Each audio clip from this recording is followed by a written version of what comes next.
Bonjour à tous et à toutes. Alors, bienvenue à cette conférence qui a pour thème S'engager pour la planète, mythe et réalité. Alors, sujet assez vaste en fait. Depuis 2018, année où on démarrait les marches pour le climat, l'écologie est devenue un combat pour toute une génération, ou du moins c'est ce qu'on entend dans les médias, au point qu'on a même parlé de génération climat. À l'été 2020, un sondage montrait que 7 jeunes sur 10 de 15 à 35 ans se déclaraient engagés pour la cause écologique. Dans le même sondage, ils étaient plus de 40% à dire qu'ils étaient mal informés sur le sujet. Petit paradoxe. Alors, comment agir pour l'écologie ? Faut-il bloquer des autoroutes ou des projets de méga-bassines ? Faut-il attaquer des tableaux et des œuvres d'art? Faut-il œuvrer pour le bien commun? Alors, pour en discuter, j'ai avec moi 3 invités. Alors, Fergan Aziari, vous êtes chroniqueur au Point, essayiste. Vous êtes l'auteur notamment du livre Les écologistes contre la modernité, en vente au fond là-bas, aux éditions Presse de la Cité. Jérôme Cuny, vous êtes consultant et chercheur en redirection écologique.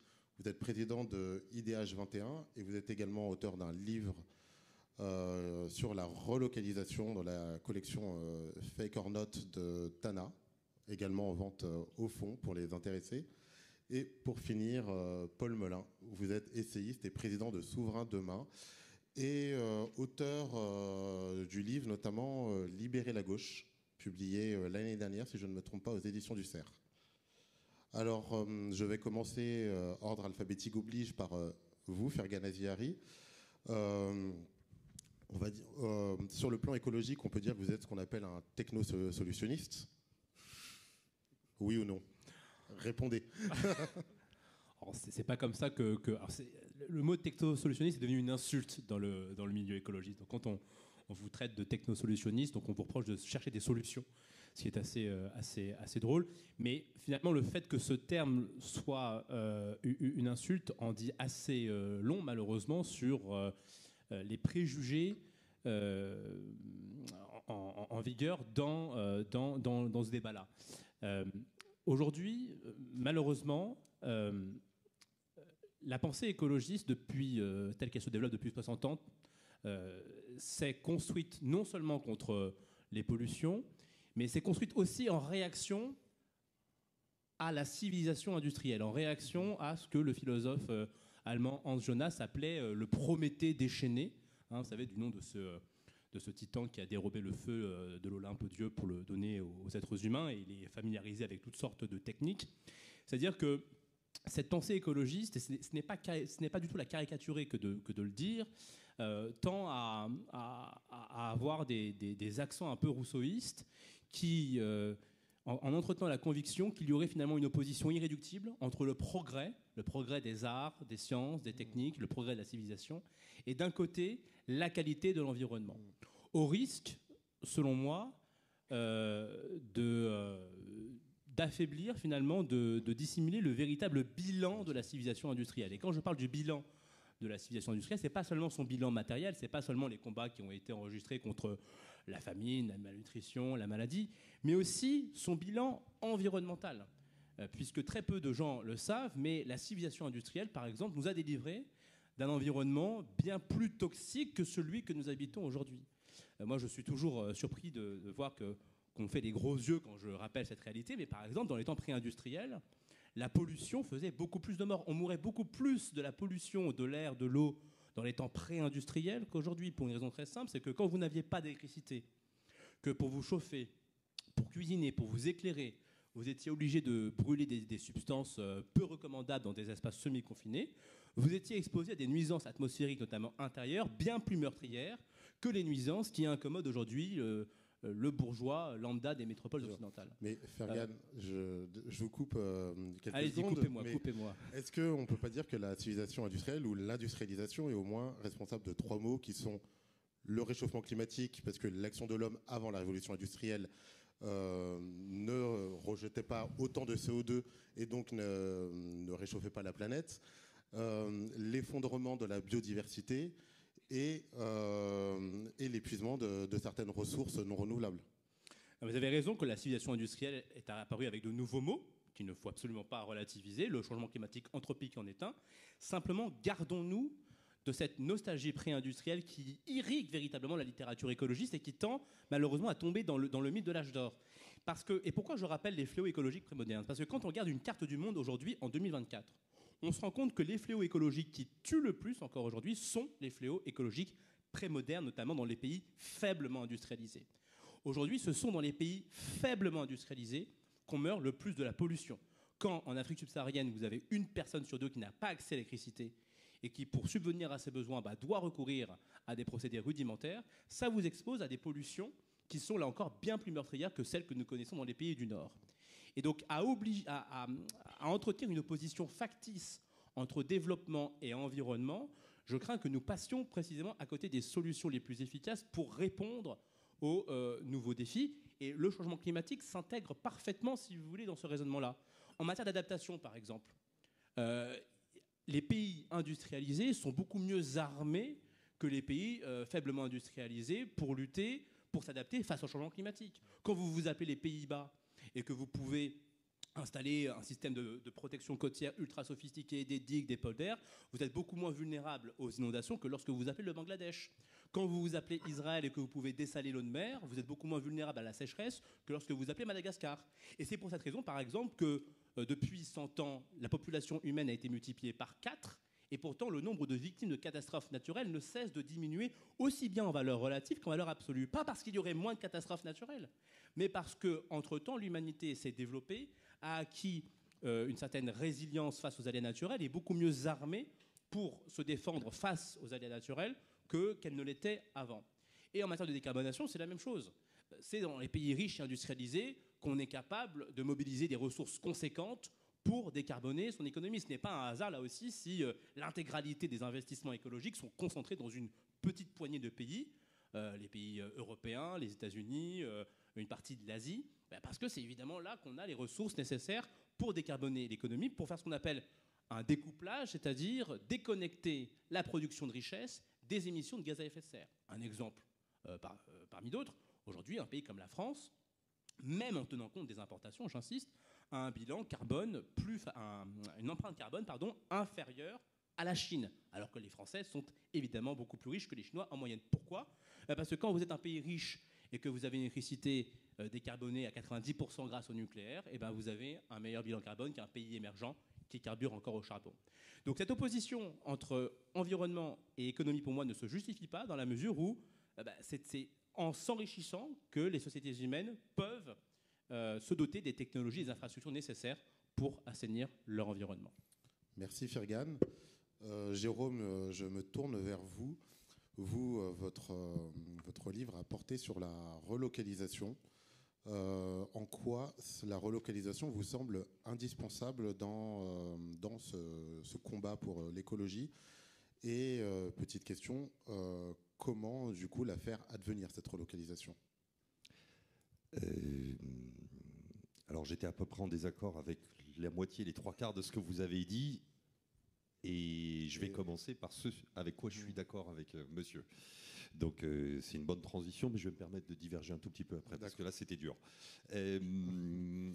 La relocalisation, exactement pour les raisons que monsieur a dit, l'intérêt de produire plus sur notre territoire que dans d'autres pays, c'est qu'entre autres, même si l'électricité n'est pas une énorme composante de l'énergie consommée par les industries en France, ça reste une composante tout de même intéressante, et pour plein d'autres raisons, le fait que notre énergie soit plus décarbonée, donc en gros on tourne avec des centrales nucléaires, ce que la Chine fait beaucoup aussi, et elle en construit énormément, et elle sort progressivement du charbon, etc., mais clairement n'est pas à notre niveau.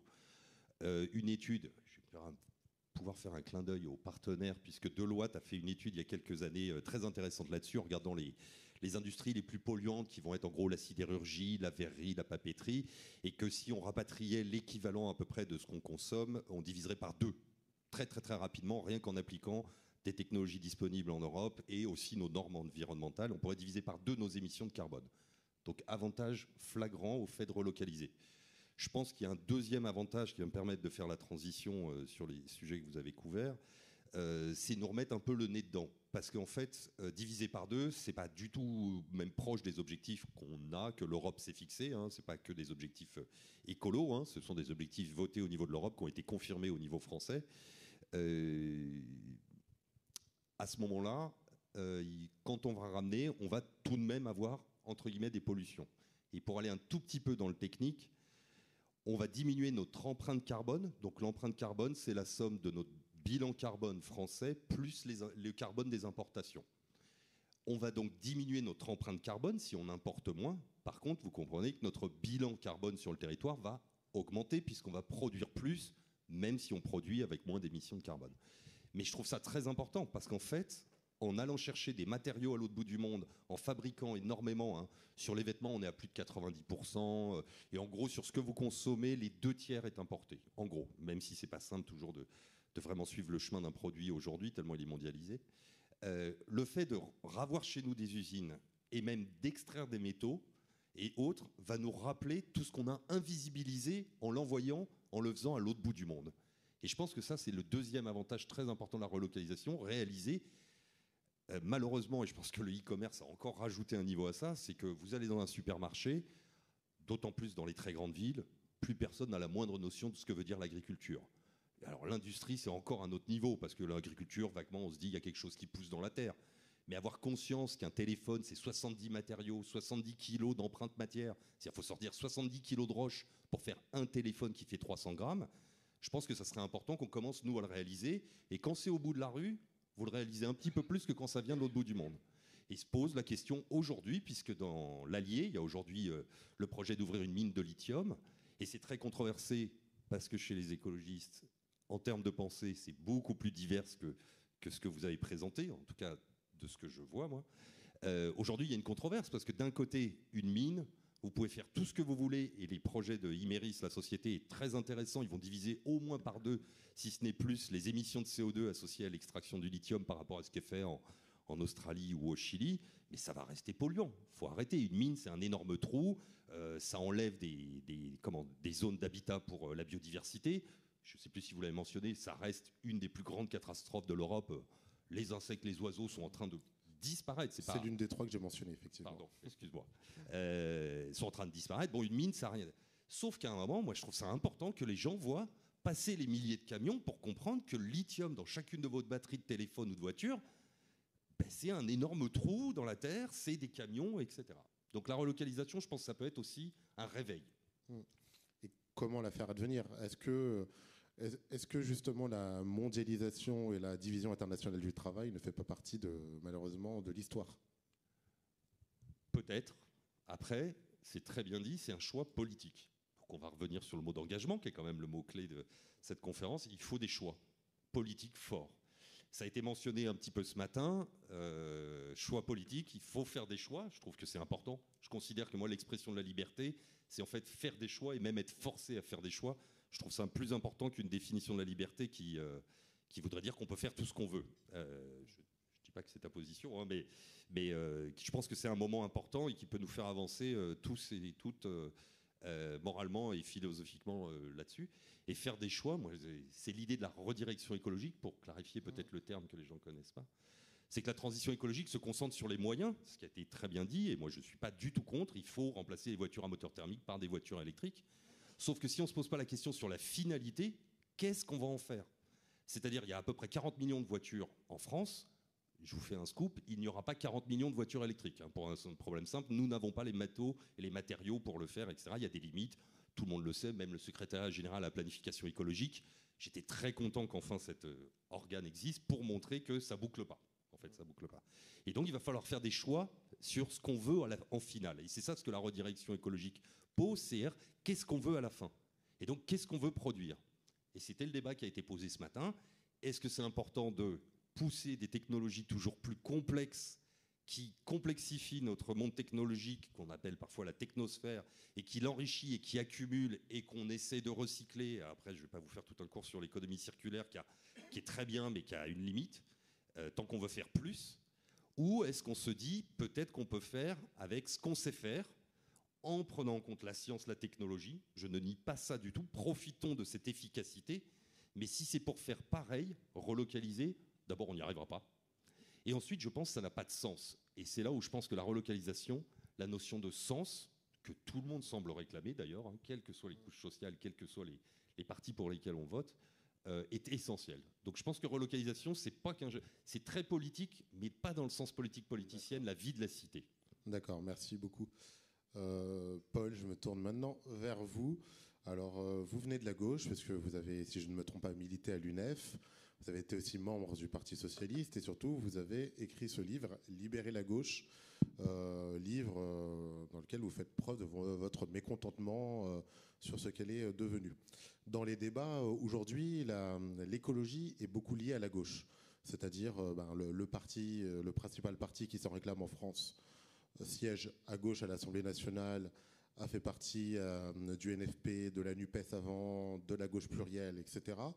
Est-ce que, selon vous, s'engager pour l'écologie, c'est forcément s'engager à gauche? Alors, c'est une très bonne question. D'abord, bonsoir à tous et j'ai hâte aussi de pouvoir échanger et répondre à vos questions.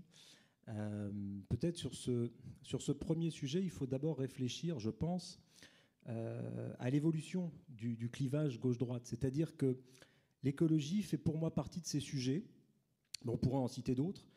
L'immigration, la lutte contre l'insécurité, certaines questions économiques qui échappent, à mon avis, aux conceptions traditionnelles, au clivage traditionnel entre la gauche et la droite. On l'a vu dans les interventions de nos amis ici. Un sujet comme par exemple la relocalisation, le sujet de la mondialisation, le sujet de la division internationale du travail, vous en parliez. Est-ce que c'est de gauche ou est-ce que c'est de droite? En tout cas, dans les années 70-80, dès lors qu'on a tertiarisé nos économies, qu'on a pensé la mondialisation, il me semble que la gauche et la droite étaient plutôt d'accord à l'idée de mondialiser nos économies. Le tournant de la rigueur, c'est François Mitterrand. Laurent Fabius a mis en place une politique qui était celle de délocalisation, politique qui ensuite était suivie plus tard par Jacques Chirac lorsqu'il a été président de la République.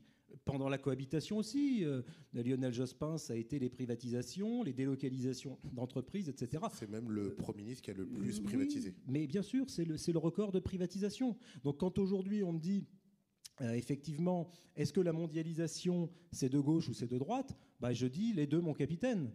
Aujourd'hui, les grands défis nécessitent, je pense, un dépassement, ou en tout cas une superposition des clivages.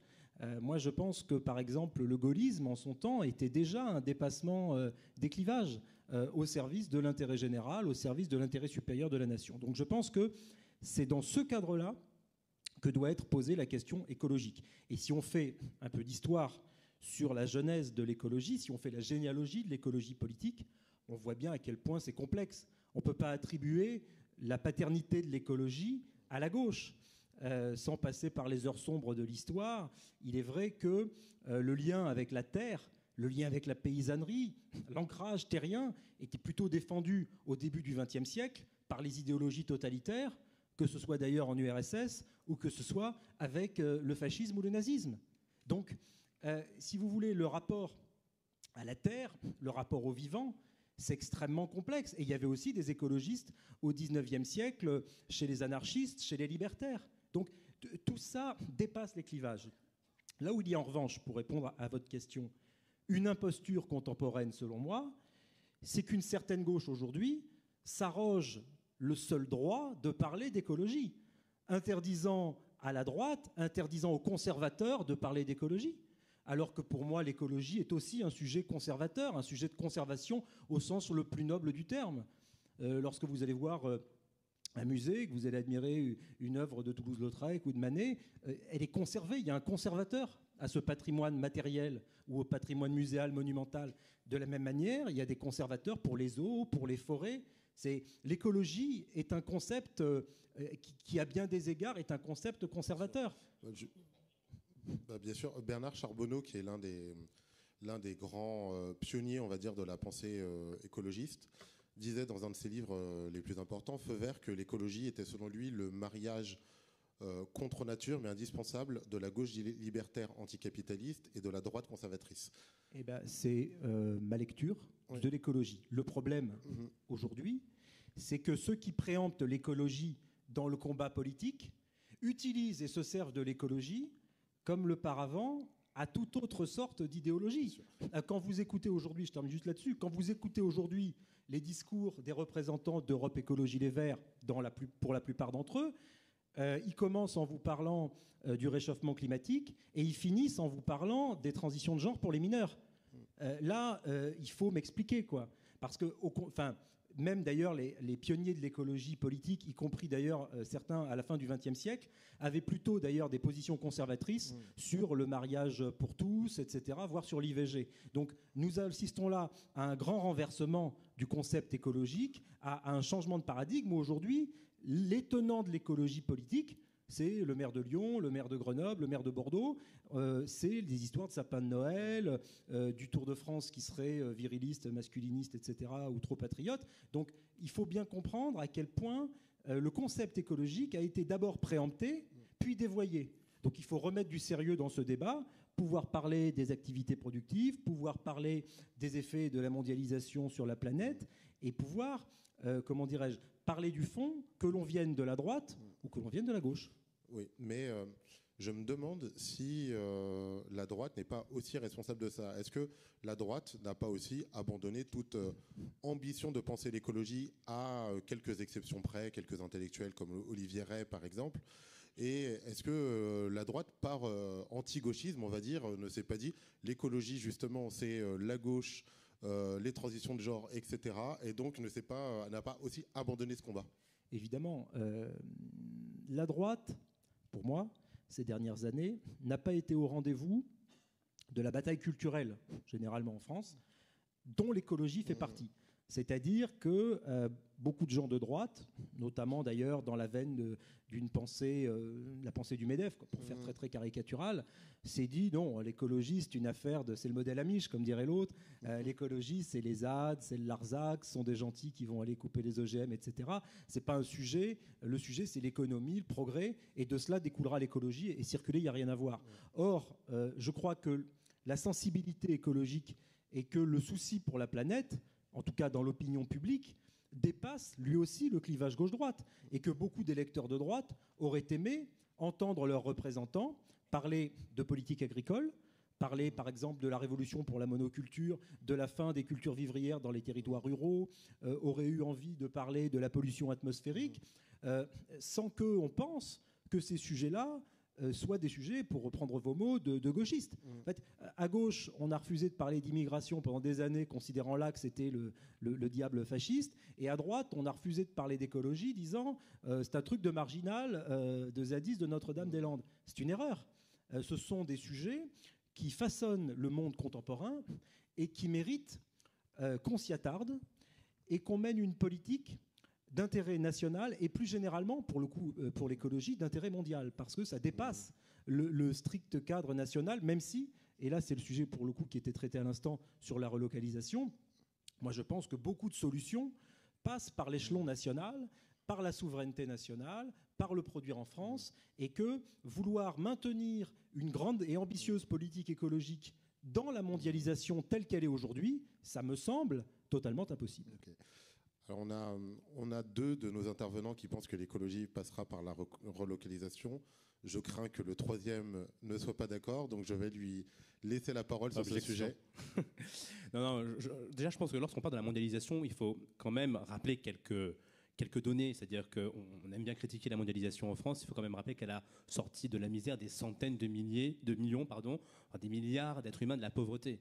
Moi, j'aime bien qu'on le rappelle. Alors, je veux bien qu'on entende, qu'on dise qu'il y a eu des défauts, des inconvénients, des contreparties, mais enfin, rappelons quand même qu'il y avait une personne sur deux qui crevait de faim au sortir de la Seconde Guerre mondiale. Aujourd'hui, c'est une personne sur 10, c'est encore trop, mais on a quand même parcouru énormément de chemin avec une augmentation de l'espérance de vie sur tous les continents de la planète. Il y a eu quand même un formidable bilan humanitaire qu'il faut rappeler. Maintenant, sur le plan environnemental, l'idée qu'un monde localiste serait forcément plus écologique, pardon de le dire, mais là encore, ça fait partie de ces préjugés rousseauistes dont je parlais, cette idée que de petites communautés autarciques ou repliées sur elles-mêmes seraient forcément plus vertueuses que le village global avec ses flux commerciaux. La réalité est beaucoup plus complexe. Premièrement, aucune nation ne détient à elle seule l'intégralité des ressources naturelles, économiques, financières, humaines pour conduire le chantier de la transition écologique seule. Aucune nation, ni la Chine, ni les pays européens, ni aucun pays américain, etc. Donc que vous soyez pro-nucléaire, pro-éolien, pro-panneau solaire, la plupart des composants nécessaires au déploiement des infrastructures cruciales pour décarboner nos économies, vous ne les trouvez pas tous dans le Cantal ni dans la Creuse. Donc il y a un moment où il faut de la division internationale du travail, du commerce international, pour faire circuler les ressources, les technologies, les connaissances qui permettent de verdir notre économie. Les Français le savent mieux que quiconque.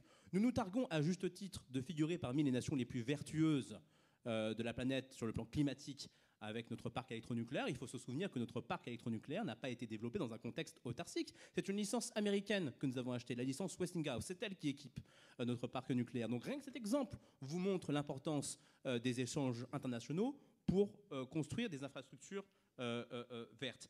La deuxième raison pour laquelle le localisme n'est pas écologique, c'est que lorsqu'on regarde les données, on se rend compte que le transport de marchandises compte pour une part très très faible des pollutions.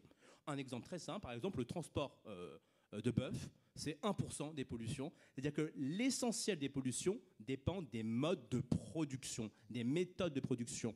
Et donc c'est pourquoi, dans plein de cas, il est en réalité beaucoup plus intéressant de solliciter un fabricant étranger mais qui dispose de méthodes beaucoup plus efficaces que de tout faire à proximité avec des méthodes moins efficaces. Tous ceux qui ont déjà entendu parler de la théorie des avantages comparatifs savent de quoi je parle. C'est-à-dire que si demain, nous nous mettions tous à cultiver nos fraises sur nos balcons, nous perdrions en efficacité et nous assisterions à une explosion du gaspillage. Et enfin, troisième raison pour laquelle le localisme n'est pas une solution, c'est que le changement climatique n'est pas un problème national, c'est un problème global qui requiert une coopération internationale. Et pour les pays riches, l'une des politiques les plus puissantes et les plus efficaces pour réduire les émissions de gaz à effet de serre, c'est d'aller investir dans les pays émergents et en voie de développement.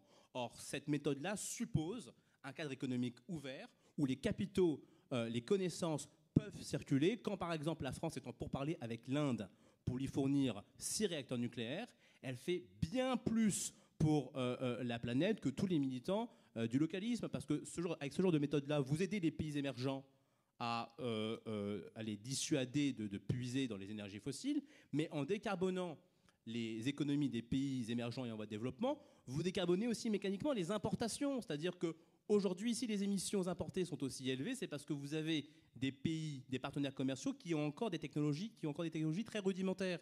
Mais si demain vous aidez l'Inde, l'Indonésie, l'Afrique du Sud à verdir ces processus de production de la même manière que nous avons apporté une technologie américaine pour notre parc nucléaire, et bien mécaniquement, vous jouez aussi sur les émissions importées. Et donc ces politiques-là, elles nécessitent effectivement un monde, comment dire, que l'on ne sabote pas la mondialisation, parce que ça reste encore une fois l'instrument le plus puissant pour produire des richesses et diffuser les connaissances pour lutter contre cet enjeu, ce défi international qu'est le changement climatique.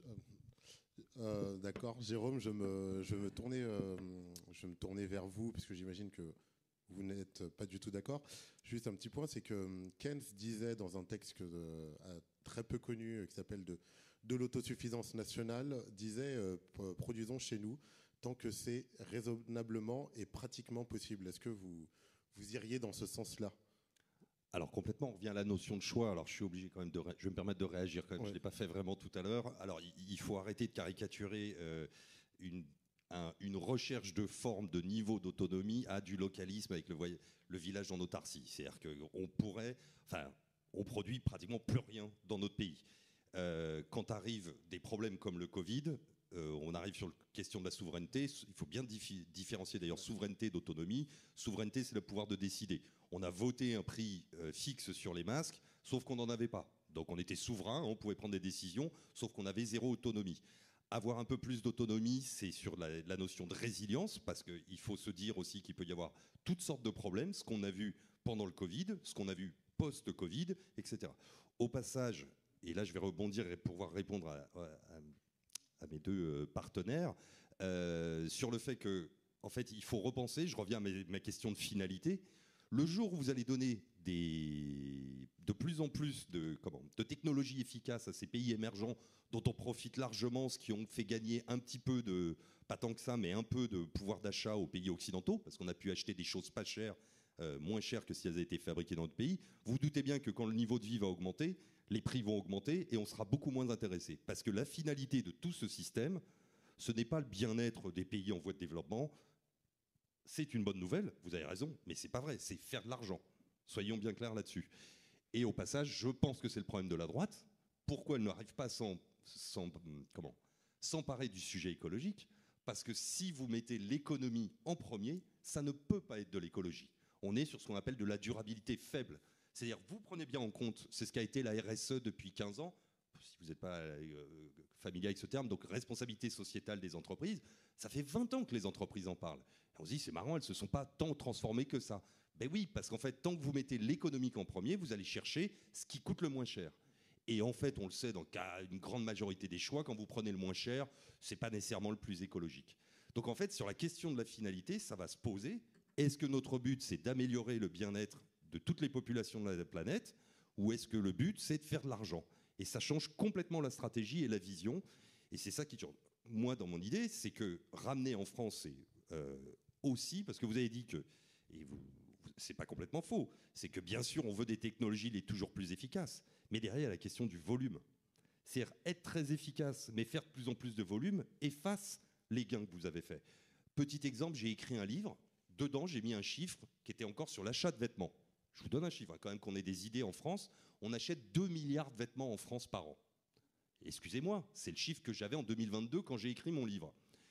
Une loi est passée cette année, au passage émise par quelqu'un du Horizon, donc plutôt, on va dire, à droite, pour essayer de contrôler un peu des marques comme Shine, Temu et autres, parce qu'en fait, on est passé à 3 milliards de vêtements vendus en France.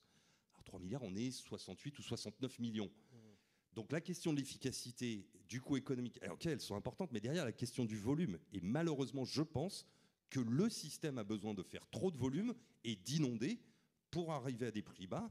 Et en final, puisque vous avez fait des citations, André Gorz disait « L'économie n'a de sens si elle est au service d'autre chose qu'elle-même ». Et malheureusement, je pense que l'économie, aujourd'hui, n'est qu'au service d'elle-même. Et c'est pour ça que, malheureusement, je pense que la droite est trop obsédée avec l'économie pure et qu'elle n'arrive pas à s'emparer des sujets écologiques à cause de ça. Parce qu'en fait, dès que vous grattez, vous remettez en cause le système. Et on est obligé d'avoir une vision systémique et on ne peut pas prendre les sujets un par un. Autre sujet qui a beaucoup de mal à faire la droite, je pense. Merci. Et je ne dis pas que la gauche est parfaite sur ça. Merci Jérôme. Voilà. On va donc passer aux questions du public. Voilà. Si des gens ont des questions, alors.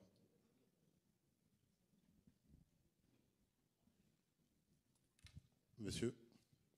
Ah non, là-bas déjà. Bonjour, Flavien Ourcel, étudiant à HEIP Bordeaux, haute études internationales et politiques. Ma question, elle est pour Monsieur Fergan Aziari. J'aimerais bien que vous m'expliquiez comment vous pouvez défendre une pensée libérale économique dans un monde où les ressources sont limitées et où on le voit en fait chaque année les ressources reculent au fur et à mesure. Cette année, c'était en juillet, il me semble que les ressources renouvelables de la Terre étaient épuisées, on les avait déjà utilisées. Donc j'ai du mal à saisir en fait votre raisonnement dans un monde comme celui-ci où vous ne pensez pas réduire la part de l'homme, sa consommation dans le monde. Voilà. C'est juste pour la petite précision, c'est ce qu'on appelle le jour de dépassement où c'est le jour théorique, puisque c'est un calcul théorique où on aurait dépassé toutes les ressources que la Terre est capable de produire en un an. Merci beaucoup. Alors, le procès intenté au libéralisme. Quand vous regardez les classements internationaux, notamment l'index de performance environnementale de l'Université de Yale et de Columbia, qui classe 180 pays selon des critères environnementaux, dans le top 10, vous n'avez que des pays libéraux. Pour une raison très simple, c'est que ce sont les pays libéraux qui sont les pays les plus riches, qui sont capables de mobiliser le plus de ressources pour investir dans la transition écologique. Et par ailleurs, les économies de marché permettent de gagner en efficacité, en rendement dans l'usage des ressources, ce qui incite à optimiser leur usage et à réduire le gaspillage. Je prends juste un exemple très simple. Par exemple, en matière d'agriculture et de déforestation, on parlait de la biodiversité tout à l'heure. Vous me dites que vous avez raison, que vous avez une crise de la biodiversité qui est très grave à l'échelle mondiale, mais là encore, quelle est la meilleure manière de la résoudre? Prenons l'exemple des forêts. Ça fait, depuis la révolution industrielle, en Europe, qu'on regagne de la forêt. Aujourd'hui, la déforestation, vous la rencontrez essentiellement dans les pays émergents et en voie de développement, n'est-ce pas? Pourquoi on regagne de la forêt dans les pays riches? Pour une raison très simple, c'est que d'une part, on ne dépend plus du bois pour nous chauffer et pour construire des maisons. Et d'autre part, on a des systèmes agricoles qui sont beaucoup plus efficaces, beaucoup plus efficients, qui font que pour produire une unité de nourriture, on consomme beaucoup moins de terres arables. C'est-à-dire que ces 60 dernières années, par exemple, on a réduit de 60%, de 70%, pardon, la quantité de terres nécessaires pour produire une unité de nourriture. Donc le rôle de l'économie de marché, c'est précisément d'inciter les entrepreneurs et les producteurs à faire l'usage le plus efficace possible de ressources limitées. Et c'est en cela précisément que l'exigence de rentabilité, elle permet de lutter contre le gaspillage. Les économies collectivistes qui méprisaient complètement les exigences de rentabilité étaient source de gaspillage bien plus important. Je veux dire, ce n'est pas le système capitaliste qui a asséché la mer d'Aral. Ce n'est pas le capitalisme qui a conduit à l'assèchement total de cette mer-là. Donc, cette idée, encore une fois, que les ressources limitées seraient un argument contre l'économie de marché, c'est précisément parce que nos ressources sont limitées et que nous devons faire un meilleur usage de celles-ci que le marché est utile. Ça sert à ça, l'économie de marché. C'est précisément un mode d'allocation des ressources qui, par le jeu de la concurrence, permet un meilleur usage des ressources. Et même un philosophe comme Hans Jonas le reconnaissait, ça. Pour le coup, quand il faisait sa comparaison entre les systèmes libéraux et collectivistes, il disait oui, le système libéral a des défauts, notamment l'accumulation de richesses qu'il réprouvait, mais il reconnaissait aussi que l'exigence de rentabilité et la pression concurrentielle qui est inhérente à l'économie de marché poussait à l'efficacité dans l'usage des ressources. Donc je pense, et c'est la raison pour laquelle, effectivement, quand vous regardez les pays les plus efficaces en matière, par exemple, d'intensité carbonique ou d'intensité énergétique, c'est-à-dire l'énergie qu'il vous faut pour produire une unité de richesse, là encore, ce sont les pays occidentaux, les pays les plus libéraux qui sont leaders dans ce domaine-là. Comment on l'explique? Est-ce là une simple coïncidence? Je ne pense pas. Merci Fergan. Paul voulait aussi réagir. Oui, parce que ça me permet comme ça aussi de réagir au sujet de la mondialisation. Considérer qu'il n'y a que deux organisations économiques possibles, soit une économie dérégulée, libérale et mondialiste, où tout irait bien, et de l'autre, une économie collectiviste qui serait, à vous entendre, un mélange entre le localisme, voire l'Union soviétique, c'est caricatural. Il existe une voie médiane, en tout cas moi celle que je défends, qui est celle d'une souveraineté nationale renforcée, d'une politique de patriotisme économique qui, bien sûr, continue à commercer, à échanger, mais à commercer et à échanger comme le font les pays qui protègent leurs intérêts. Il me semble que les États-Unis d'Amérique ou un certain nombre de pays émergents, à l'instar de la Chine, ont su mettre en place des politiques de protectionnisme écologique redoutables dans leur efficacité et redoutables aussi pour développer l'économie de leur pays. Parce qu'aujourd'hui, l'Union européenne, sous la férule de cette commission libérale qui a embrassé sur les deux joues la mondialisation, le bilan, il est dramatique. Il est dramatique. Notre industrie européenne, elle est vraiment au plus bas par rapport à ce qu'elle a été jadis, par rapport aux 30 Glorieuses, bien sûr. On a vu effectivement pendant la crise Covid qu'on manquait jusqu'à des Doliprane et des masques. Enfin, moi, je ne peux pas me livrer honnêtement à un autosatisfecit sur l'état de l'Union européenne en disant la mondialisation et le libéralisme qu'on applique depuis un demi-siècle, c'est un succès. Ça ne marche pas, à mon avis. Je pense que l'idéologie collectiviste, bien sûr, néo-soviétique, ça ne fonctionnerait pas non plus. On n'est ni la Corée du Nord, ni Cuba. Mais une approche, disons, réaliste et patriote de notre économie, ça c'est bien, ça c'est intéressant, avec un renforcement de la souveraineté des États-nations, avec des coopérations bien sûr très fortes. Je pense même que ça aiderait les pays du Sud global parce qu'ils sont les perdants de la mondialisation et qu'ils ont beaucoup pâti de ces échanges qui ont fait la part belle aux économies de services et qui ont vassalisé un certain nombre d'autres économies. Et enfin, pour conclure sur la mondialisation, par-delà les aspects écologiques, quid des aspects sociaux, quid des enfants de 10 ans qui fabriquent vos blue jeans au Bangladesh pour H&M pour qu'on puisse les acheter 20 ou 30 euros, quid du coût social de la mondialisation, quid des guerres qui sont liées à la mondialisation, et quid du phénomène migratoire qui déstabilise les démocraties occidentales et les pays du Nord, avec, comment dirais-je, des désordres qui sont d'une gravité immense et qui aujourd'hui ont des répercussions concrètes sur nos pays. Donc, protéger l'économie française et la protéger de façon vertueusement écologique, c'est relocaliser les activités productives, c'est protéger nos intérêts, c'est protéger notre économie par un protectionnisme écologique. Merci Paul. Alors, je crois qu'il y avait une question par là. Monsieur. Merci de ce débat qui est passionnant.